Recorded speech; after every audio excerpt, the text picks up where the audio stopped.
welcome to the Canadian Football Countdown. I'm Ryan Coop here alongside Trey Colbeck, Adam Stewart. Welcome one and all to our live Week 7 preview show here on the Canadian Football Countdown. We apologize, slightly later start time than usual. We had a last-minute thing one of our hosts needed to attend to, but we are here. And we are looking forward to previewing everything from the 4 games, 3 games, who knows how many games in the CFL this coming weekend. We'll get to that.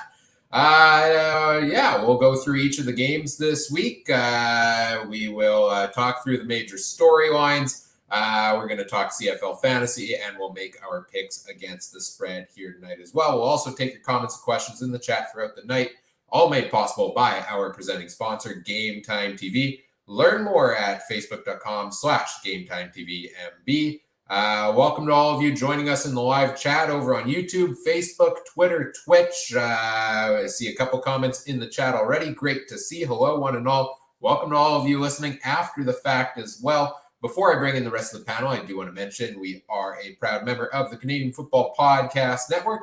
And as always, want to acknowledge that the Canadian Football Countdown is brought to you from Treaty 1 territory, traditional territory of the Anishinaabe, Cree, Ojibwe, Dakota, and Dene peoples, and the homeland of the Métis Nation, as well as from Treaty 4 territory, traditional territory of the Cree, Saulteaux, Dakota, Lakota, Nakota, and Métis Nation.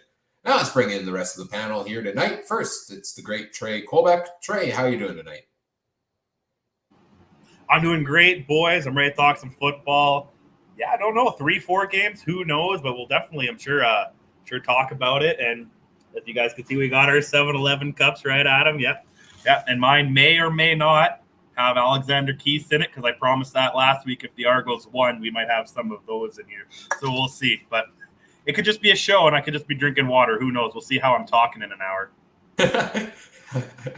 So jealous of the Slurpee cups. I do hope to get my hand on one here at some point. Of course, joining us here as well tonight, the great Adam Stewart. Adam, had a bit of a mishap before this, but hey, you made it in. We're happy to have you still here with us tonight. Welcome here tonight, Adam. How are you? Well, better than, my canola now, apparently, after my cows decided to go for a little stroll to go visit one of the neighbors. And, of course, they had to walk right through the canola to go visit them. That's not usually a great thing. But, hey, we're here. We're happy. Let's face it, me and Trey are going to be here to take this show off the rails, and Ryan's back here to put it back on the tracks. All good. Yeah, you made that joke earlier today. Little did I know you were going to take it off the rails before we even got started here tonight. No, of course, all in good fun. Lots of fun to be had here this evening as well. Well, let's dive right into it with start off with the storylines for the games this weekend. I know it's the last game on the schedule for the weekend, but there's so much breaking news around it that it feels like maybe we should talk about this one first. So let's talk about the rematch between the Toronto Argonauts and the Saskatchewan Roughriders, taking place tentatively this Saturday, possibly 8-9 weeks from now. Who knows? Adam, what do we got here on this game between the Riders and the Argos? What's going on? Well, there's been a little bit of an issue after the Saskatchewan Roughriders got home off the plane from Nova Scotia. It's been discovered that 6 Saskatchewan Roughriders tested positive for COVID-19. Now, the bad news is they thought, okay, good enough, whatever. Monday, we won't have a practice. Tuesday, we won't practice after finding out about this. And, we're into Wednesday now. It was announced here at about noon today that there was an additional 6 players that have COVID, bringing the number up to about 10. So Saskatchewan right now has not practiced all week. They are not likely to probably practice tomorrow by the sounds of it. And this game is in real jeopardy of happening right now. Some of the sports Twitter followers out there, for example, Rod Peterson and a couple others, have already stated that they think that this game has been postponed or will be postponed in short order. This game has not been postponed officially yet. Jeremy O'Day has did a news conference here at about 1:30 local time and essentially just said, hey, look, we're going through all the steps. Here's what's happening right now. And if we get additional players where we can't practice here tomorrow and we can only practice on Friday, which would be the walkthrough day, we probably will be postponing this game. It doesn't sound like the Riders really want to run with the risk of injury by having a quick game early. So that's what's the latest in Saskatchewan on the situation of this game. Toronto is not flowing in yet. They would be flying in probably tomorrow. So if there's going to be an announcement, I would expect one probably by about 9:30, 10:30 Saskatchewan time. I would probably take a look at that first. And for those that are going to be talking about possibly, like I said, there might be this game might be moved quite a little ways. And then there's talk that this game could be moved just over to maybe even Sunday or Monday. But right at the moment, we're not sure on a whole lot of details on this. We'll bring them as they develop, I guess, as they would say in the news world. Kind of cool. Real breaking news, I guess, right at the moment here. But yeah, we'll go from there. So I guess, guys, what I'm going to ask is if this game is a go, which is looking more and more unlikely, I guess we'll talk the storylines about it here first, about what could be happening. And unless you guys want to run through this COVID protocol yet first. Well, I have one question. When are we going to start thinking of COVID as like how far do we need to get out of this COVID before COVID protocol is not longer a thing? And that's maybe not something we can discuss, but like when are we going to consider it like a normal injury? Is it only because it's so highly like it's so easily spread? Like, because again, if someone has a common cold, we're not going to postpone the game, right? Michael Jordan had to play game 5 with flu-like symptoms. And you know what I mean? So I guess that's my question. I want to talk about more than the actual storylines because I don't think this game's going on. But if you guys want to talk, I'm down to talk whatever. No, I think you're right there, though. It's the like how contagious it is the big problem. Like we've talked already. Apparently there's a player at each position for the Riders, basically, that has it. Like it's spreading quick there. Who knows how quick it's spreading to other places? Sure, at least most, if not all, the CFL players are vaccinated at this point, which should diminish the effects of it there a little bit. But hey, it can still spread, and it's kind of been proven here with the team, right? So yeah, probably just probably still a precautionary thing that's going to be around, I would say, for quite a while here with the CFL, with sports, with life in general, really. It's hard to talk about, when does it end, right? When is the official end, and how do you transition back into whatever a new normal is versus keep the protocols in place? I think that's something probably the CFL is talking about internally pretty regularly as well, especially with this year. And did I think we were going to have a situation this season where we were talking about this, where we were talking about a game, being shut down potentially due to a COVID outbreak? I really didn't coming into this year. I thought they had good protocols in place for the most part. With the way everything else has been kind of opening back up, I was a little surprised all of a sudden to start getting these messages this week of, there's another couple players. There's another couple players here. And, well, I guess we, like Adam said, we got to keep monitoring whether this game's going to happen and what the protocol actually is at this point. Yeah, and Chris Hominick brought up a little bit of a point there. Postponed like the NFL, so the game might be on a Tuesday. We don't know right now. There's no real set way of doing a postponement in the CFL. I know there's talk about possibly going to week 15 with this game, moving the Edmonton Elks and the Saskatchewan Roughrider game back a week because both of them are on bye, and then playing the Toronto-Saskatchewan game the week before. But then Toronto doesn't get a bye, and that means that they're going to be playing 14 straight weeks without a bye, which is terrible. So, you know what? It's not a good situation no matter what. We'd rather love to see these games being played. But again, for the abundance of safety and for players, I can understand why they aren't wanting to do this. So now I think we should still talk this game, guys, about the storylines and what's going on, because, there's other things that have happened in Touchdown Atlantic that will make an effect. If this game doesn't go later on, it will as well. Tonight, the CFL has issued a 1-game suspension against Duke Williams for his helmet discus throw, or whatever you want to call that, on Shaq Richardson. Shaq Richardson, for punching Duke Williams, has also got a 1-game suspension. maximum fine issued to him. Guys, I just want your quick opinion. I know we all don't agree with the helmet throwing and with again, if there's punches and all that. Is there something the CFL really should do to try to get rid of this chippiness? Was that enough for Duke Williams? Was it too much for Duke or for Shaq? What do you think there, Trey?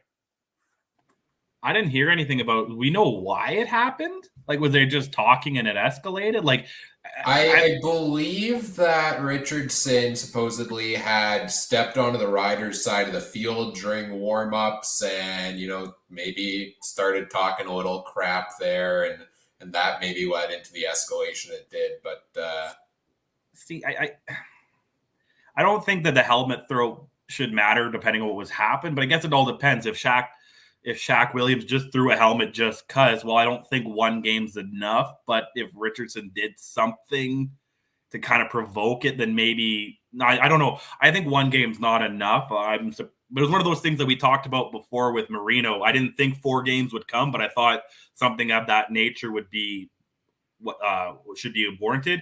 Game, same thing. I thought nothing was going to happen, and at least something happened, right? Maybe 2-3 games. For sure, the one to take him away from the back-to-back, right? Like, we don't want this guy playing Toronto again, right? Like, for sure. But, yeah, I don't know. It's the off-field stuff. Because, again, if that happened in-game, would it have only been 1 game? Is it because it happened before? It should be more or less. I don't know, Ryan. What about you? Yeah, I agree. Definitely take him out for this one. And when I went to look at the schedule and I saw they were playing each other again this week, I was like, that's going to get ugly with the rematch, I'm sure. Maybe that's not happening this week, and maybe that's a blessing in disguise, so to say, to have it rescheduled for later this season. But yeah, it didn't look good. I'm happy he got at least a 1-game suspension. I would have maybe given him more, not only for the helmet incident. You have the alleged spitting incident with Duke Williams as well. This isn't the first time we've seen or heard, rumors of problematic on-field behavior from Duke Williams. There was some last season as well. So, I have no problem with setting the line down and saying, let's make this guy sit for at least a game. Would have liked to maybe see it a little bit extra, but it seems like you always want to. It seems like that's something we always want to see with CFL suspensions, is that they're never enough. But given this typical CFL track record, I'm not surprised it's only 1 game. I'm going to say this, though. If you look at the NFL, they had an incident very similar to this at one time. Myles Garrett rips the helmet off of Mason Rudolph of the Pittsburgh Steelers and nails Mason Rudolph with his helmet. Now, he swung and held on and tried to make it almost like the actual, literal hit with the object. This was more of grab the helmet and throw it back at him, which is dangerous as well. Don't get me wrong. Myles Garrett was suspended for 6 games, the final 6 of the regular season for that one from the NFL. Yes, he appealed it, and I'm sure he got less. But it was just the fact that, it was a fairly similar incident, yet in the CFL, that's a 1-game suspension. To me, I think it was a very light job, and if you're in the Rider Nation, you should be celebrating that it was a 1-game suspension, because it could have got a lot worse than that, in my opinion. That being said, on the Toronto side of the football, let's get into the game itself. Looks like Brandon Banks really needs to get going this season, and we talked a little bit about it last on Monday there, just saying, hey, look, he hasn't had the greatest of yards. He hasn't had great stats. It seems like Brandon Banks still has not gotten on the same page with his quarterback, McLeod Bethel Thompson. Is this the quarterback? Is this the receiver? Are we seeing Brandon Banks finally coming down a little bit from what he used to be? I mean, let's face it, he looks nothing like the same guy we've seen over in Hamilton. What is your guys' thoughts of Brandon Banks so far this season? Ryan? Yeah, it's been, I think, maybe a bit of a step back, maybe not quite what Toronto was looking for from him when they brought him in. But he did also regress last season with Hamilton as well, compared to that 1,550 yards he put up in 2019, which was ridiculous. Brandon Banks started slow last season. He picked it up down the stretch a little more, so maybe we see more of that this year. But a bit of a slow start. 13 catches, 28 targets, 185 yards. That's half the targets, less than half of them coming his way have ended up in his midst. So certainly not what you want necessarily from Brandon Banks, but I think also you've seen some other guys in that receiving core step up. Like Cam Phillips had a big game last week for the Argos, and that's something you really like to see there as well. And I think that was maybe one of the things we all had some question marks around with Toronto's offseason moves, is they're bringing in this firepower, but they're bringing in this firepower from 2019, 2018, et cetera, right? Are these guys kind of getting past their prime? And I think Banks is still a high-quality receiver, but I don't think we're talking MOP level Brandon Banks anymore, Trey. I think it's an interesting thing with Brandon Banks. Looking at top 10 in receiving touchdowns, he has 2. He's tied for 10th in the receiving touchdowns. He's only 2 down of the league leader, Dominique Rhymes. So he's he's one really good weekend away from being the top receiver in touchdowns anyway.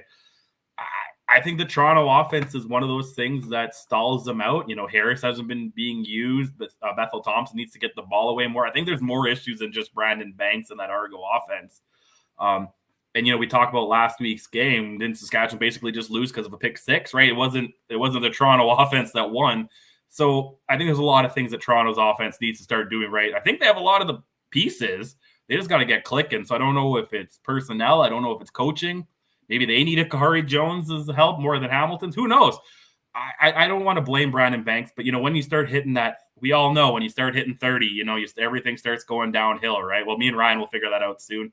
Adam might already know that, but when you start hitting that 30, things start going downhill, and we don't use duct tape and WD-40 to make things feel better, right? So, yeah, I don't know. I feel for Brandon Banks. He's a guy, again, I think he deserves more than what he's had. He's a really talented player. And I think it's just unfortunate that he's stuck in the East. Could you imagine a guy like him on a West team? Like, you put him on BC, you put him on Toronto or on Winnipeg or Saskatchewan. I bet maybe he wouldn't be lighting it up, but I bet the yards would be there more, right? And now if you look at some of the teams, would he maybe even crack the roster? Who knows? But if he did get on the roster, I think he would make some teams out here even better. So I'm not too down on Brandon Banks right now. I just want to add quickly also on that Toronto's played 4 games. They've had 2 bye weeks thus far. We're talking about 4 games of the season of what we've seen from Banks. And like Trey said, he has 2 touchdowns. 2 touchdowns in 4 games. That's not bad, right? 18-game season, you're talking 9 touchdowns on the year. That's pretty decent, I would say. So I'm not as concerned about what we're considering a slow-ish start for Brandon Banks as maybe I am by some other guys like a Jake Winicky, for example, who's played more games up to this point, but has been struggling equally, if not greater. So I think there's still time for Banks to bounce back.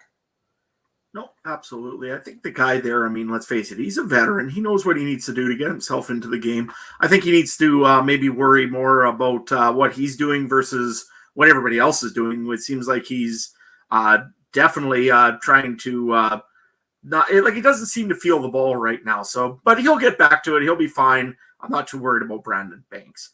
That being said, on the other side of the football, I think most of the talk this week in Saskatchewan has been about one person that's got the jersey number 7. That's Cody Fajardo of the Saskatchewan Roughriders. I think we all know by now he's dealing with a knee injury.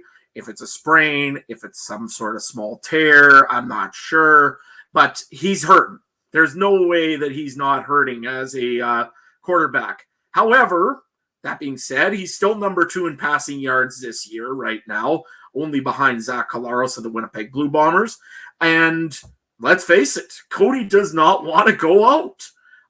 He's pretty adamant that he's going to play these games.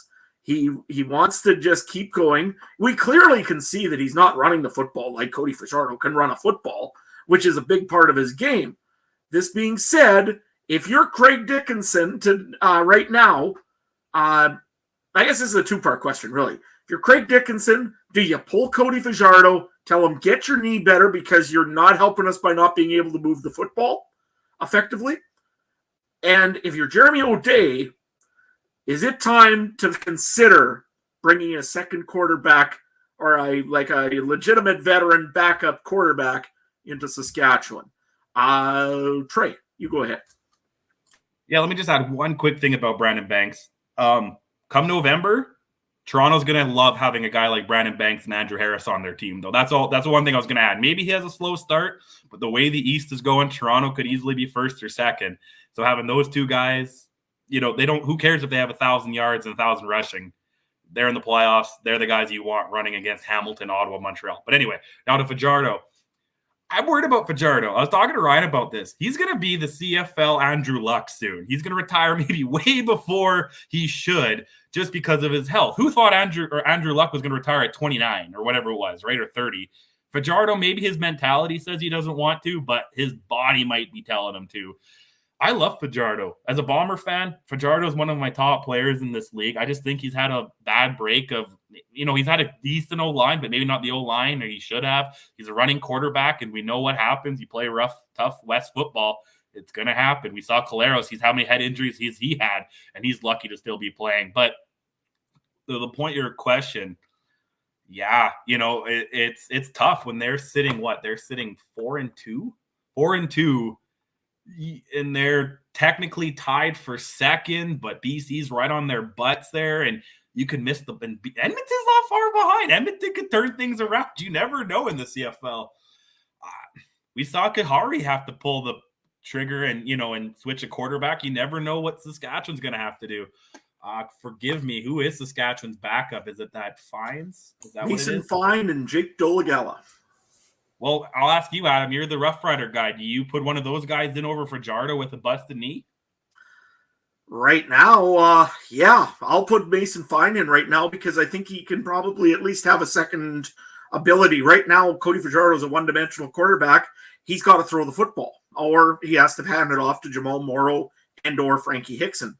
To me, Saskatchewan is not the same offense with Cody Fajardo stuck behind the center and not being able to move properly. So to me, it's time to bring in Mason Fine. This being said, we know how Cody Fajardo got his job, right? He went, Zach Caleros got hurt, Cody Fajardo went in, kept the job, and that was history. I bet you anything Cody Fajardo right now is thinking, if I get injured, what's going to happen to me? Am I going to be the next one that has to sit behind Mason Fine and then end up getting traded and winning 2 Grey Cups? I think he'd like the 2 Grey Cup part, but nevertheless, like I said, Ryan, what are you thinking on this whole Cody Fajardo situation? Well, it's really interesting because Saskatchewan is in that position of the pressure is on. You're hosting the Grey Cup this year. There's more pressure than usual from your fan base, from upper management, etc., to go out and make it to the Grey Cup and win it this year, right? And to do so, I think you're going to need a healthy Cody Fajardo. So the question then, then I kind of agree with you in that sense. Let him sit out for a couple of weeks, heal up the injuries a little bit, and then have him ready for the big push down the stretch drive. The other side of it that you then have to manage is you're in a dogfight here in the West Division for playoff positioning. Where can you afford to all of a sudden, be without your starting quarterback? So do you weigh, a couple of games and hope he sit him a couple of games, hope he can last the rest of the season, or take the chance on putting him in now and risk that he isn't? It's a tough situation that they find themselves in. And I wouldn't be surprised. You talked about the multiple quarterbacks, the hottest commodity in the league right now, at least among fans, seems to be Vernon Adams Jr. of the Montreal Alouettes. And I have to wonder if he truly is available, if Saskatchewan isn't the team that all of a sudden starts calling and says, hey, what's it going to take to bring him in here? I don't think they're at that position yet. I think they will honestly play Cody Fajardo. In my opinion, I think they will try to run with him until they can't anymore. And I think they may regret doing that. But that is the injuries are definitely a concern to me. Yeah, I think it is too. And to me, if I'm Jeremy O'Day right now, I'm at least kicking the tires. I mean, I'd be phoning Montreal and saying, hey, what is the price on Vernon Adams? Maybe you don't want to pay it right now because I'm sure it's probably crazy, especially if Montreal has any inkling that Edmonton wants a quarterback, Hamilton may want a quarterback, and all of a sudden Saskatchewan wants a quarterback. Well, guess what? That asking price could be absolutely ridiculous right now for Vernon Adams Jr. And can't really blame coach/GM Machocha. I mean, why wouldn't you try to get as much money, value as you can for that player? If I'm Vernon Adams, if I'm Danny Machocha right now, and I mean, this will be moving on to our next game of for Thursday night, Montreal versus Ottawa. But I want to ask one question before that, just on Montreal themselves. If you're Danny Machocha, yeah, I know we're halfway in between them. If you're Danny Machocha, what is the asking price for Vernon Adams Jr.? Trey? I first want to add, I feel bad for Chris Streveler's agent. He probably has all calls from Canada blocked right now, too, because he's a guy, too, right, that might, wants to try the NFL but might see it. But Machocha, that's a tough one because I think the value, a couple Canadian draft picks for sure, and maybe a player now, like it could be something. And I really liked what you said, though, jokingly about Fajardo going. Again, you said a couple teams. Don't you think a team like, Chris Jones, who coached Saskatchewan, might want a guy like that in Edmonton? So I like that idea, but that's a tough one. Yeah, I think a couple draft picks, a couple high-round draft picks. I don't know. Does the CFL do cast considerations? Probably not. So probably some players now, some high draft picks. The price is going up. It's not the Juan Soto $450 million with the Washington Nationals, but it'd be pretty high for the CFL value. Ryan? Yeah, I don't even know if I would trade Vernon Adams, to be honest, if I'm Montreal. If I'm Danny Machocha, I'm looking at this as we're in the East Division, which is anybody's game right now for all the wrong reasons. And I'm looking at it as, I play decent football we play decent football the rest of the season. We're making our way into the playoffs, and it's a couple games away from making it to the Grey Cup with a chance to win it here. And what happens if Trevor Harris goes down? Are you comfortable putting Dominic Davis in that quarterback? I know he's started a couple games. He's probably up there as my highest ranking third string quarterback across the league, or one of them, where I actually would have a little bit of confidence in him because I know what he's capable of. But I also don't have a lot of confidence because I know what he's capable of. So to me, I don't see a problem in keeping both of them. And I think, Trevor Harris, if he goes down, you throw Vernon Adams Jr. in there. He's had success with a lot of these pieces of the offense, and you're hitting the ground running here still for Montreal. So, yeah, I think the asking price should be high. As Trey mentioned, I would throw a couple draft picks in there, maybe maybe a roster piece or two here for Montreal, because I think their best move is keeping them. No, actually, you know what, Ryan? I'll probably agree with you if you're on the Montreal side of things. You're right. You're one game away from first place in the East. And I mean, that's huge for them right now. I think if you look at it, if they got Trevor Harris at a reasonable price right now, they've got a good deal on that. And I think that you've also got, like I said, you're one hit away from Vernon Adams going in. However, if let's say the Roughriders or the Elks have a really neat offer. I mean, to me, it starts with a first. You're like the team's first instantly, and maybe even two firsts, the next year's as well. Plus, I would probably say a starter right now that you can use. May not be a Canadian, maybe an American, but I'm looking at if Saskatchewan came knocking and I'm Montreal right now, I would say your first round pick and somebody like Keon Schaefer-Baker. And let's face it, you can ask the world if you don't really want to trade him, right? So to me, that's the asking price right now, probably for Vernon Adams, if I'm the Montreal Alouettes. If I'm the Roughriders, I mean, obviously you want him as cheap as you can get him. But let's face it, I think it's going to become a bidding contest, depending on what happens here with Montreal. And this game here will say a lot about what's going to happen to Montreal. This game here is going to be played in Ottawa this week. I think the first thing we need to talk about is it sounds like Caleb Evans and Nick Arbuckle will get some time as quarterback this week for Ottawa, from what I can hear. And more of a 1A, 1B, or just different packages. What are you guys thinking you want to see out of the quarterbacks out of Ottawa this week compared to last week? Ryan, let's go with you first. Well, I find it interesting the use both quarterbacks approach here because, you haven't won a game yet this season, but the season's still young, and I know it's probably a way of working Nick Arbuckle into the offense a little bit here and there. But that's really not instilling much confidence in Caleb Evans, who came out and played a decent game last week and, he didn't get the win, but they came close to getting their first win of the season. Doesn't really instill much confidence in the guy who's listed as number one on your depth chart right now. If you're going to say, both quarterbacks are going to go out and get some playing time, like to me, that spells preseason game, or that spells late season, like you're out of the running for this game type of thing of how you're going to rotate your quarterbacks. And I don't think that brings consistency to the team. I do think Nick Arbuckle should be the starting quarterback for this team. As long as Jeremiah Mazzoli is out.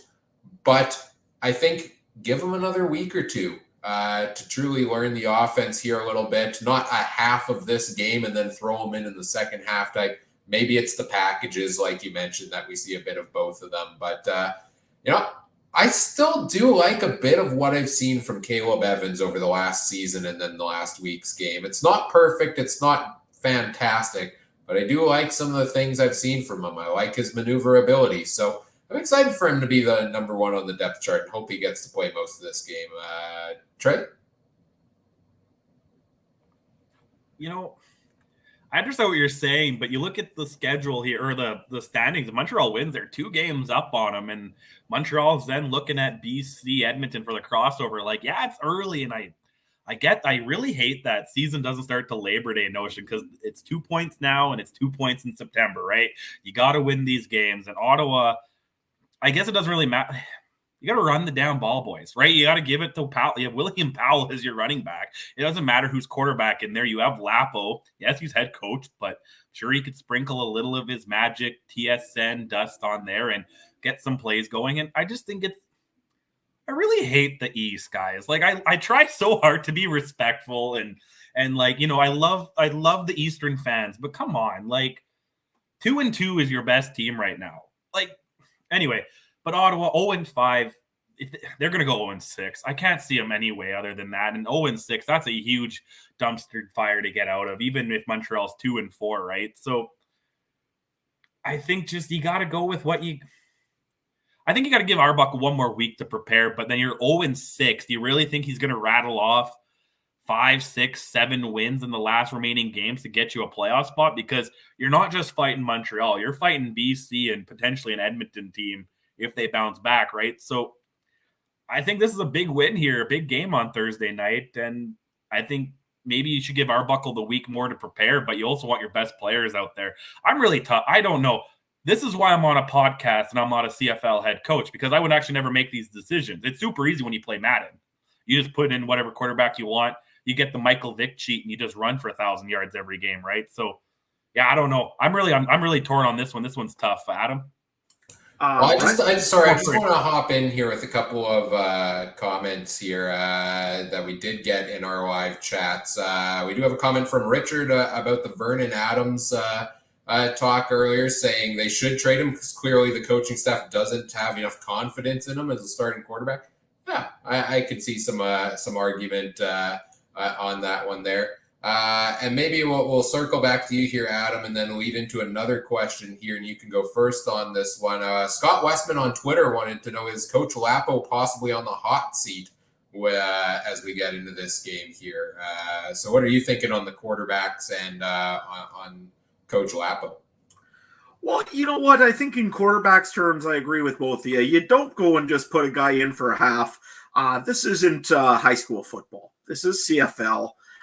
Put the guy in for the whole game. If he's your guy, go with your guy, ride your guy. Now, I just said that right after I said Cody Fajardo should be pulled in and probably Mason Fine should be put in. So, look at me go. Anyways, I'm going to say it like this, though. If you don't have confidence in Caleb Evans, just put Nick Arbuckle in for the game. You can probably figure out enough packages to run a very, as Trey likes to know it, to call it vanilla offense, to get the game done and go and run it if you need to run it. If you think Caleb Evans knows more of the game package, run Caleb Evans all game and be done with it. I think probably myself, I don't think Paul LaPolice yet is on the hot seat. And there's a reason behind this. This is the first year that he's really kind of gotten some pieces with him. Last year, it was pretty tough. I mean, let's face it, he didn't have much of a quarterback system in there. He didn't have much of a receiving core. His defense was, well, there wasn't much of a defense in Ottawa last year. It was a tough year last year. And now, that being said, Sean Burke did not hire Paul LaPolice as well. So that being said, maybe he's a little hotter than I think he is.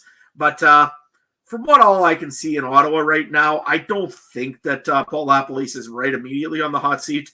Now, you go up to Labor Day and go 0-9, we'll talk then. I think then maybe definitely he's going to be considered to be on the hot seat. And let's face it, in the special teams, they've got Bob Dice, who used to be our head coach at one time in Saskatchewan, where the hot seat is always hot.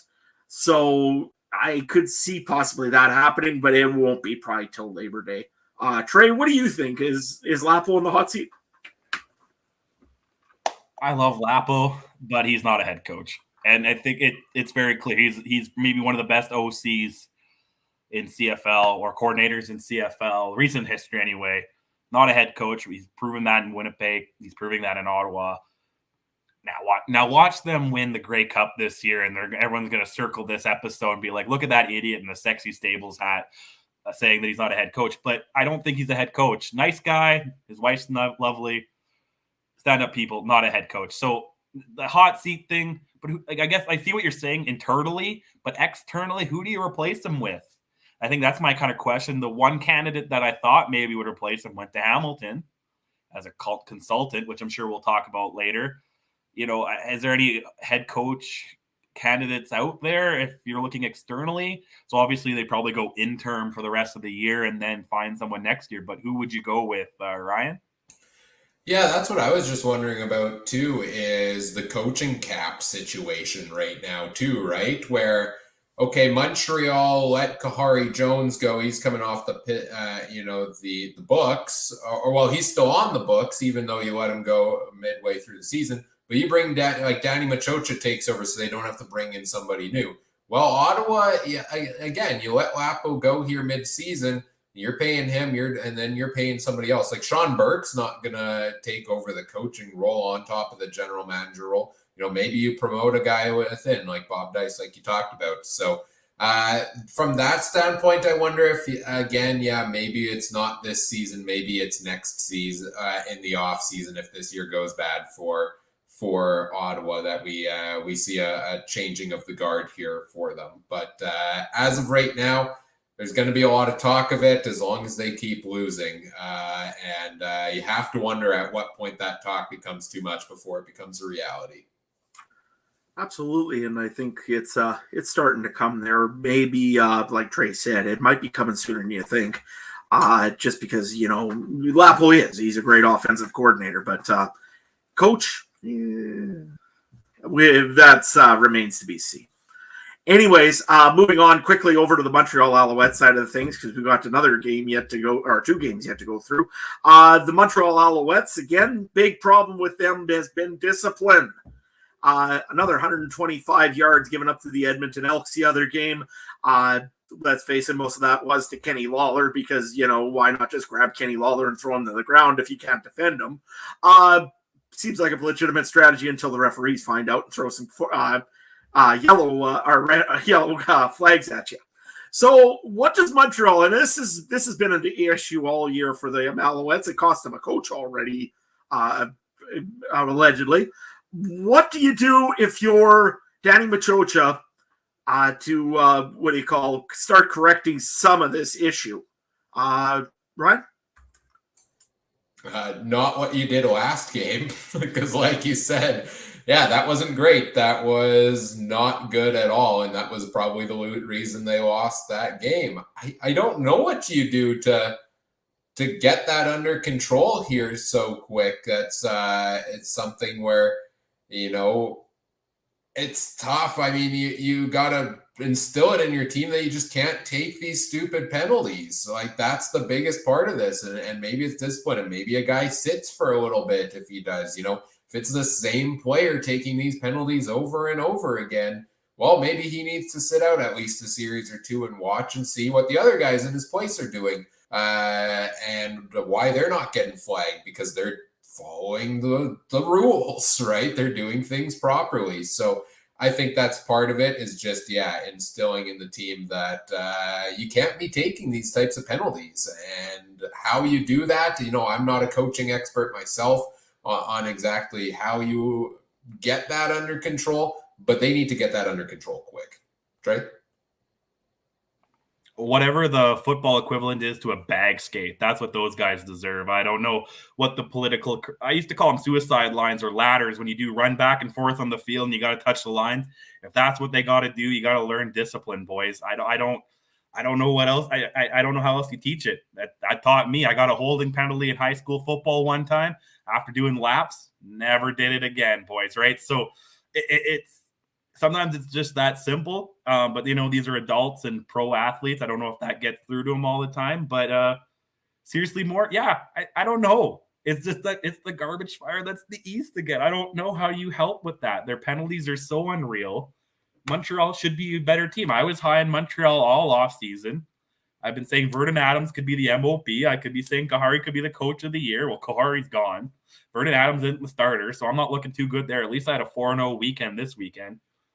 I don't know. I don't know what you do to fix it. That's what I'm saying. That's why I'm sitting here in between you guys talking about it, and I'm not on the sidelines with a headset. I don't know. I wish I knew. Because if I knew, I'd be calling Danny right now and saying, buddy, I got you. I got the idea, but I don't have nothing. And other than a bag skate, right? Adam, you're the hockey guy. Is that not what get the guys on skates and make them do lines all day? Like, is that not it's gassers. I mean, let's face it. You got to do what you got to do, right? What is the guy on Karate Kid? What is his name? That always says you lack discipline. I can't remember, but anyways, they need to hire that guy because honestly, you're right, Trey. I don't know what to say anymore. I mean, my team is just about as terrible for it. I mean, I won't name names of which team I'm talking about, but you know what? I mean, let's face it. It's a terrible situation for both of those two teams, Saskatchewan and Montreal, and they need to solve this because you can't give up 125 yards a game, period.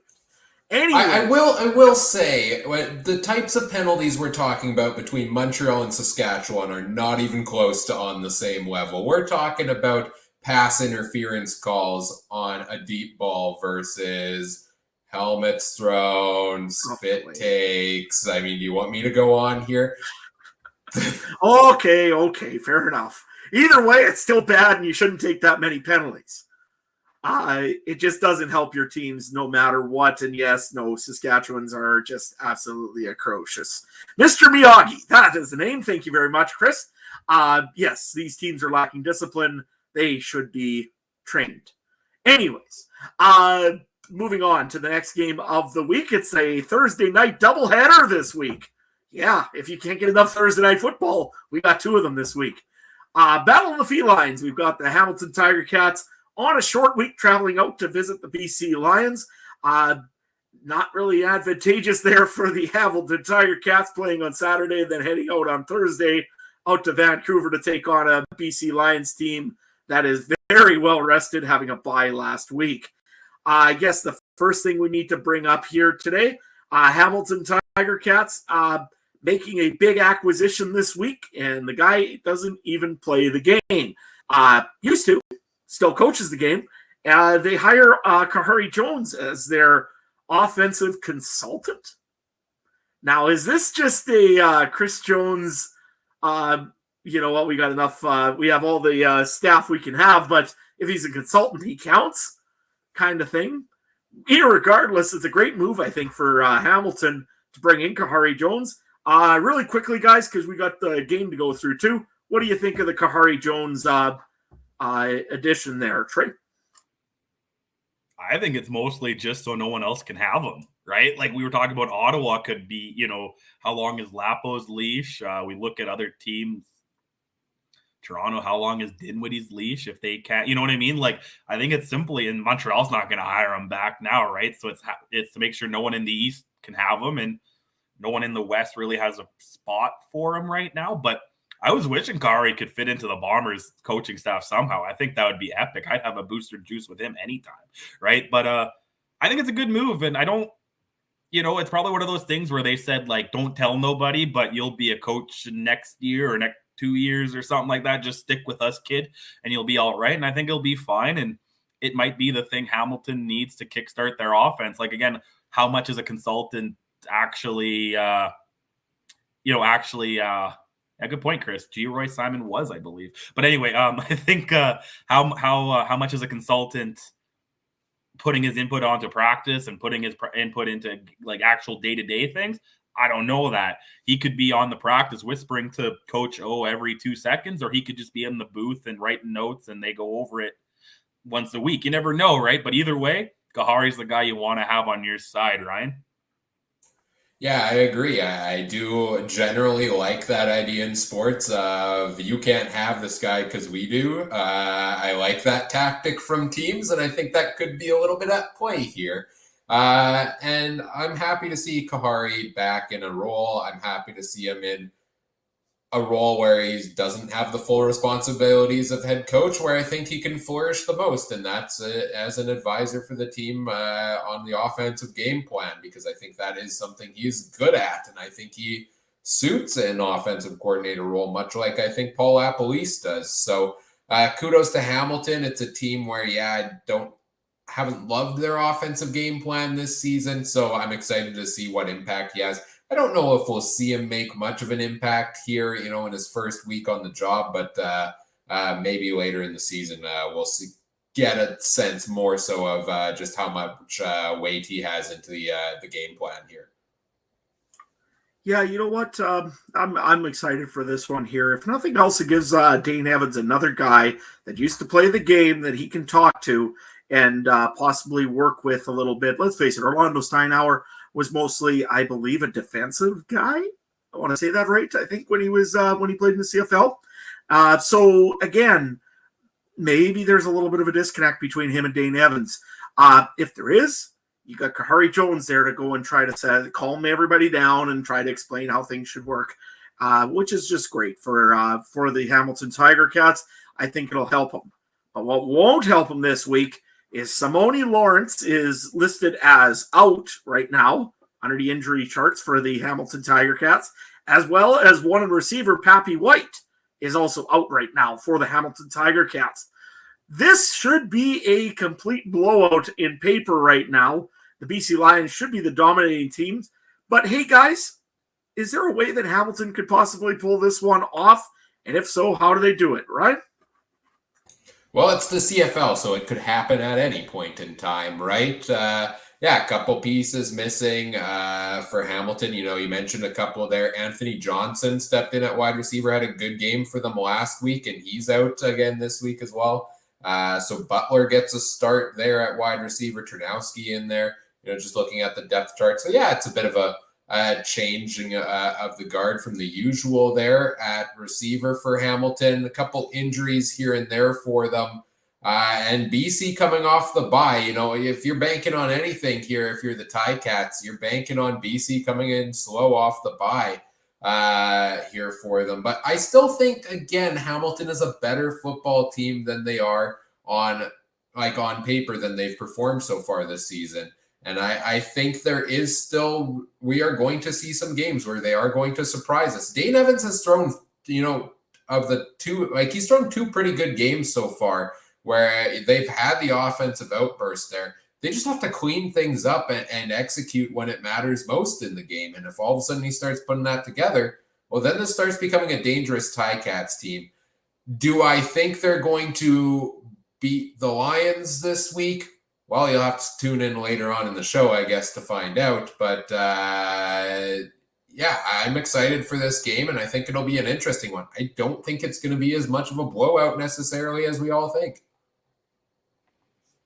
I got 2 disgusting facts for you, and the first one's not as disgusting, 5 out of 10.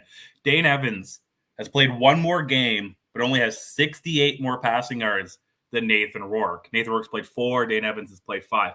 Number 2 disgusting fact, 10 out of 10. This is going to go back to Trey's keys to the game. The leading rusher on Hamilton is Dane Evans with 75 yards over 5 games. Where's the beep button? Because I'm going to start cursing. That is unreal. 75 yards in 5 games, and it's your quarterback. That is disgusting. You got to hand the ball off. And I hope Kahari is the one telling him that, because Kahari had Charles Roberts. Hand the ball off. That's what you're going to do. If you want to beat BC, you got to hand the ball off. You got to take the ball away from Nathan Rourke. And how you do that? Time of possession. That's what Winnipeg did against Calgary. We've seen that. They had the ball like 60-some% of the time. Took the ball away from Bo Levi. They won the game. Now the teams are a little closer there, but that's what Hamilton needs to do. You got to waste the clock, run the clock, chew up the yards, and their run game is non-existent. And you got to get some lucky defense and special teams plays. Yeah, they could win. Yeah, they could cover the spread, but BC's going to win. Like, if there's perfect conditions, BC should win this game handily by the 7 or 8 we'll talk about later. But Hamilton needs to run the ball, and I hope Kahari is whispering that into the OC's headset. Run the ball. But, we'll see what happens. This part of Trey's theory is brought to you by Sexy Stables. Anyways, I agree with you, Trey. They do need to run the ball quite a bit. And you know what? That's going to bring me to my point on how Hamilton can win a game. And Richard gave it up just before I could say it. It'll be close if they don't turn over the ball. Hamilton right now is a negative, I think, 11, if I'm not mistaken, for turnover to pick-off ratio or turnover ratio. So when you're negative 11, you are not winning football games. Let's face it. You're giving your other team your opposition a short field on average, or you're just not being able to do anything with it. So, yeah, that's the biggest point that I think it needs to be made. This Hamilton defense needs to start making some turnovers. Dane Evans needs to protect the ball, and by doing that, Trey's theory needs to come out, and we need to see the ball being run, because that will protect the ball a lot more than when it's in the hands of Dane Evans running around trying to make a play. So with that being said, this is the BC Lions' first game back after losing one to the Winnipeg Blue Bombers, even though they did have a bye in between to think about it.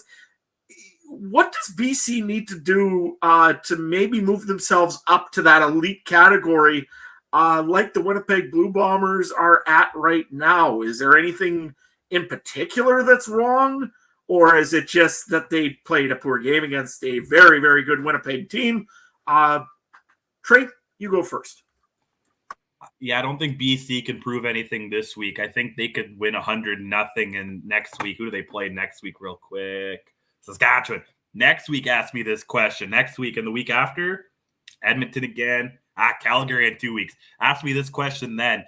That's the games they need to win. This week, if they lose this week, then I think that whole this is a super team talk should be thrown out the window a little bit. They shouldn't be losing these games against the East has lost one game, and it's Toronto and Saskatchewan basically is the 1 or 2 games there. I think that. Sorry, I lost my thought. I gotta stop looking at the group chat. I'm apologizing, guys. I want to get in the people's comments, and I keep looking. But yeah, I think this is the week BC. This should be the game off the bye. They have minimized all their mistakes. They play a clean game, and then they go into next week against Saskatchewan. They get their momentum going. Another one against Edmonton, another one against Calgary. They establish themselves in the West. Right now, most of these East games are kind of the free bingo spot. Not 100% because it's sports, but they're turning into that a little bit. Sorry, Saskatchewan. Sorry. But maybe Toronto, a couple of these teams. But I don't know. I don't know if Hamilton's really got a shot in this one. Ryan's a little bit higher on him. I don't know. I was kind of higher on Hamilton too, but the East, I don't know what to say about the East no more. I'm finding myself running out of things to talk about. I rather talk about COVID right now, and I rather talk about the suspensions and all that stuff. I have nothing to talk about the East. Kahari Jones signing in Hamilton's the only good thing that's come out of the East right now, and Toronto winning in Atlantic Canada. Other than that, I don't really know. I want the East to prove me wrong. I want us to have a competitive Grey Cup. I don't want a 9-9 or 8-10 East team in the Grey Cup. I think that looks bad. But I think we're heading that way. And I think Hamilton's going to get shellacked by BC. And we're going to be talking about how BC's done nothing but beat up on the East. And their one real test was the loss against the Bombers. Right, Ryan? I disagree a little bit that this week doesn't tell us anything about the BC Lions being an elite team, because elite teams need to win the games they should. And we can all agree that the BC Lions should be winning this game against Hamilton. Yes, I wholeheartedly agree, especially I believe BC is at home in this one. And they play better at home, especially when teams have to come out east from out east and play in BC. So I think to me it shows two things. It shows, A, you can bounce back from a loss. You can come in off the bye, make sure you made the adjustments you need to make to go out and win a football game you should. And also alongside that, I think it also, being a home game is the key to bringing the fans in BC. We had some great crowd in the opener this year. Well, keep bringing them back by playing exciting football like you did. So if BC can come out and win, by 20, 30 points like they did last time and show that they are truly an elite team, I think they still have the ability to do so in this one. And I think it will come down to just, cleaning up some of those mistakes. We saw a couple of mistakes. I think they bounce back very well from mistakes is what we've seen so far. Against Ottawa, Nathan Rourke throws a couple picks, comes out, excellent end to the game in that one. They pull out the win there. Against Winnipeg, rough start to the game. Middle of the second quarter onwards, they started to play a little better. Not a great finish necessarily, but showed some bounce back there as well. So I think that is the key here for BC, is to just clean that up, keep playing consistently the way you are. You're not going to blow every team out of the water like you did those first two games against Edmonton and BC. Edmonton and Toronto. They are BC. Go out there, show you can win a couple gritty football games in a row, and then you're in the upper echelon with Winnipeg and Calgary right now. Absolutely. And they just need to keep the things simple and keep it consistent. Nathan Rourke seems to be doing everything that he needs to do to win football games. Richard over in our chat goes and puts BC needs to give James Butler the ball more than the last couple of games. And I agree with that.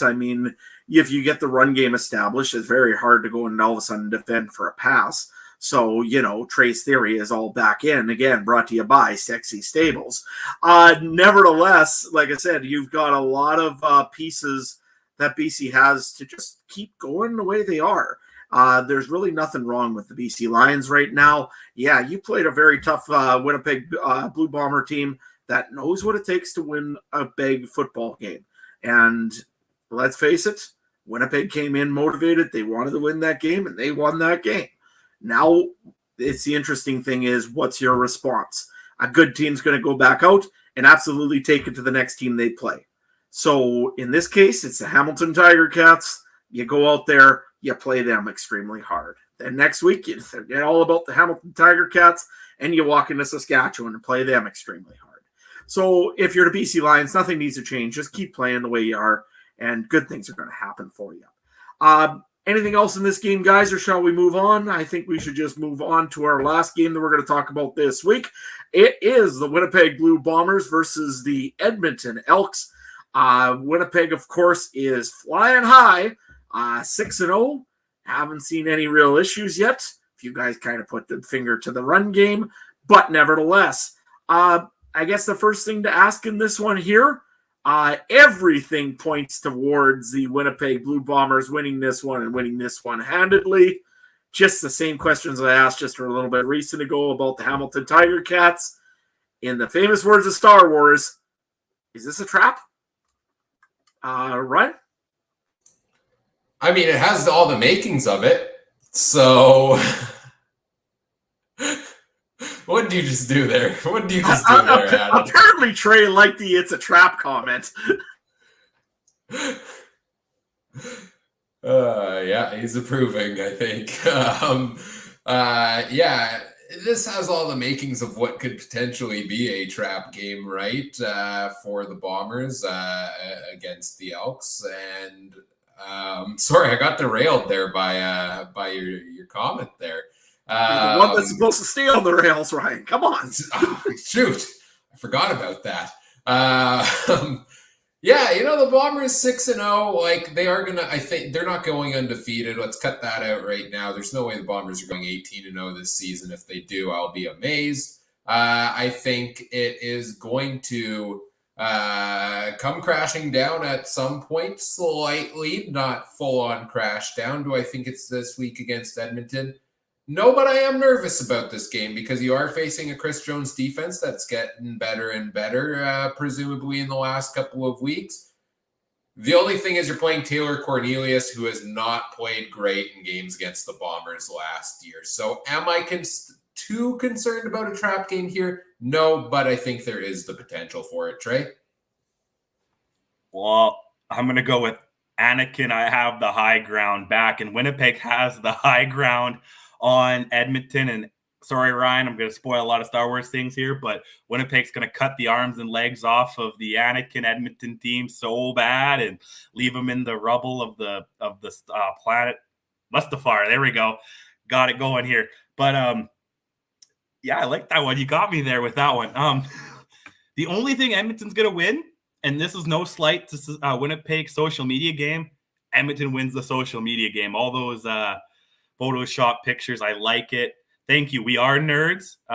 Stick with us here. We could talk about, we should have like after hour Star Wars talk or something. But yeah, I rather talk, when it comes to Edmonton, I rather talk about how they tagged the Jets instead of the Bombers on their social media thing. That was a big discussion today, why they tagged the Jets. But maybe it was a good ploy. Victor Cui seems like a smart guy. I don't think he'd let something like that fly by accident. But well, hang on. He did tweet out the picture last week of his handshake with Gary Stern with a paper in the background saying Vernon Adams trade on it on the to-do list that was quickly removed, and was there was a 3 Down Nation article on this. So maybe he's not quite as savvy on the social media. I still don't believe that. I like to think these guys know what they're doing. I like to think they know what they're doing.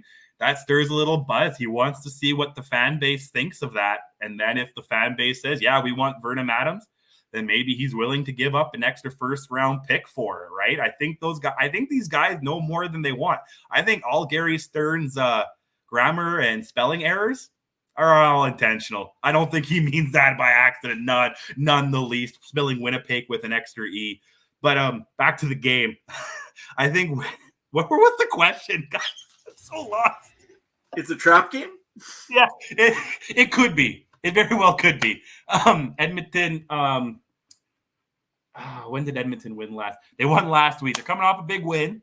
That's against Montreal, against Gary Stern. They got some momentum. Could happen. They're home. They don't have to deal with IG Field. I think if this game was in Winnipeg, I wouldn't think of a trap game as much. But they could get some fans behind them. You're going to have to go next. I got to give me a minute here, guys. Well, you know what? I'm thinking right now, if Winnipeg comes into Edmonton right now and they land in Edmonton, I think they're going to see some deflector shields up over our brick field over in Edmonton. Yeah, I went there.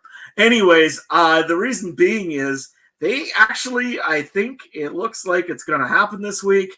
Duron Carter will make his debut as an Edmonton Elk this week. Don't ask me the number. I don't know it. Ryan is already excited because he's figuring out a way of putting him as a quarterback this week. Nevertheless, what do you guys are thinking about Duron Carter making the transition? Sounds like he's going to be used in a few different plays. Let's face it, Chris Jones will never give you a straight answer if he can, especially with a guy like Duron Carter. But what do you guys think overall of defensive end Duron Carter? Trey? I love it. I love Duron Carter. I'm happy he's back. I think use him as much as he can. Heck, even put him in the mascot outfit for a little bit when they're not using him, right? Get him out there everywhere you can. And Mr. Difference Maker. I like that. He was the guy that I said I wouldn't mind if he was on the Bombers, honestly. Like, I don't know if he would fit into the O'Shea scheme and the Wade Miller, what they kind of built, but if they shaped him up and said, leave the weed at home and don't bring it through the airport, I think he would fit in well anywhere. And I like what he does. Yeah, he's Mr. Bounce Around too. But again, I think it's the off-field things that keep him that way. But on field, you sometimes just got to do it. We saw Cleveland Brown, they took a guy with some big off-field issues and it might pass up. We see it in all the other leagues. Sometimes you just got to go with a guy who has off-field issues. And I like Duron Carter. I wouldn't even be surprised if they put him in on a 3rd and inches as quarterback. Honestly, I honestly wouldn't even be shocked. And I would throw Ryan's charts all into chaos. How do we count Duron Carter? We're already worried about how Kyle Loxley is considered. How do we put Duron Carter? But yeah, he's a guy I think could be a difference maker.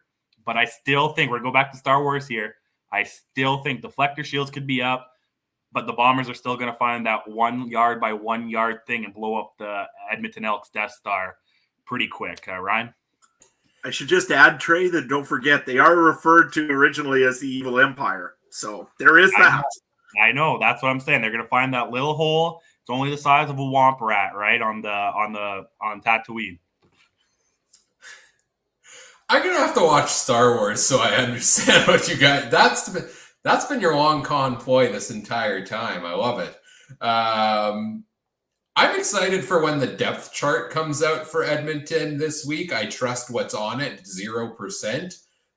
It would be kind of funny if you just see a depth chart with Duron Carter listed at every position on the field. I would like to see them do that, maybe as a backup everywhere. But I am really intrigued to see where he slots in here. I presume it's going to be at defensive back, but they're also without a couple of receivers. Darrell Walker's not ready to go for this game. He's out due to injury. Kyle Loxley is actually out with injury this game as well. They dumped Shai Ross off they let him go. He went off to BC.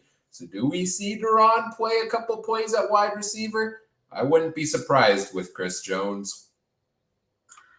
It's Chris Jones. I mean, let's face it, if the guy can do a 4.3 40 and can jump pretty high, he'll take him on his team and put him in and fit him in somewhere. Let's face it, I'm just thrilled to see Duron Carter back in this league. The league is a million times more fun if you've got Duron Carter in this league. I don't care where he plays, how he does it. He's just a fun guy to watch on the field.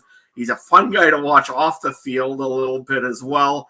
I'm just thrilled he's back, to be honest with you, and I hope all the best for him, whether it be intercepting Zach Collaros this weekend for a pick 6, or if it's him going and throwing the game-winning touchdown to Kenny Lawler. Okay, that last one probably won't happen, but nevertheless. I think that's it for the games, though, this week, because we brought up the Toronto Argonauts. I guess there was one other little thing you wanted to bring up, Trey. A crazy proposition for a trade for Vernon Adams into Edmonton. Trey Ford. What would you? Well, and I only say that because again, is Chris Jones a guy who wants to win now? And that's the only reason why I bring it. Does Chris Jones really care about next year? And that's the only reason why I bring that up. Because he doesn't seem like a guy who cares about next year or the next year after. He'd go back to the NFL next year. He'd go back to the NFL 2 years. Does he really care? Does he want one more great cup? That's the only reason I bring up that wacky trade. And Ryan likes it. Adam doesn't by the face. So I'm curious. I like how I have the two, the angel and the devil on my shoulder right now, liking and disagreeing with it. I don't know if I actually like it. I'm just hemming and hawing it in my head as you're mentioning it. I don't know if I want to give up Trey Ford for Vernon Adams. That being said, I'm a huge Vernon Adams fan, so I can see merit to it. It's intriguing, right? Like, I'm just saying it again, do you want to win now versus next year? You get a guy like Vernon Adams and he could maybe slide Edmonton into the playoffs. And you lose Trey Ford, but Trey Ford's not going to maybe slide you in the playoffs this year, right? It depends on what Chris Jones and Victor Cooey really want this year, right? Like, that we're going back to that little checklist. How much does Victor Cooey want Vernon Adams Jr., right? And he tested the waters by accidentally posting the picture. You know what? I just depends what you're going to use Trey Ford in the long run, in the future. Are you using Trey Ford, the quarterback, as a quarterback and strictly as a quarterback, and that's what he's going to be eventually if he runs as a mobile quarterback? Fine. Or are you eventually thinking Trey Ford, the wide receiver, and you're going to switch him into that position and you're going to make a great wide receiver out of him? I mean, he's got the size and the right spots for being a wide receiver and the speed and everything else. If you're planning on making him into a wide receiver, this year doesn't matter as much no matter what. And maybe Edmonton already looks at this as a rebuilding year. They've got a good assistant in G. Roy Simon to figure these things out as well. Because let's face it, if you just had Chris Jones doing Chris Jones stuff, you'd have 52 guys in or 52 guys out every week. So I think that if cooler heads would prevail, I don't think Trey Ford would be the pick that let's face it, Montreal's going to tell them, yeah, we want Trey Ford. But I don't think that's the answer for Edmonton right now is Trey Ford for Vernon Adams. They aren't a win now team, Edmonton. And let's face it, they might want to just see what they have on their roster for the remainder of the season. I mean, it could be Taylor Cornelius. It could be Kai Loxley, maybe, is what they're looking at. Maybe they're looking at Deron Carter to make those gadget plays like Richard just kind of gave up there earlier on the chat. You know what? No, it's not Deron Carter.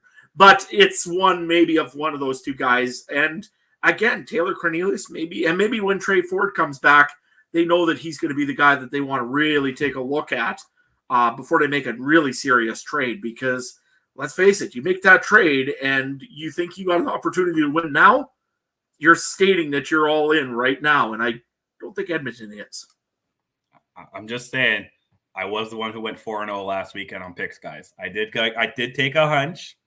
And I'm not saying it's going to happen. It was just a wacky, had a couple Alexander Keith kind of trade in my head where I'm like, is that something that they might consider? I'm not saying it's going to happen, but again, it depends on what they want. Victor Cooey wants fans in the seats now. And does Trey Ford on the injured list or however what he's doing do that? Vernon Adams might, right? So that's all I'm saying, guys. I agree with both of you. I do, but it's definitely a trade that if I got as a GM, I would him and haw at. I'd be like, maybe. It depends on what you want to do. But we'll move on to on fantasy here, I think. Oh, yeah. No, I agree there that it's an interesting one to consider. I admire and appreciate the creativity on that one. So Trey, just so I know, we got through A New Hope during this Edmonton one, which I guess next we're going to go to the Empire Strikes Back for next week. You know what? But I threw a little bit of episode 3 with the I Got the High Ground, so we kind of jumped all over, eh? So I don't know where we're going to go.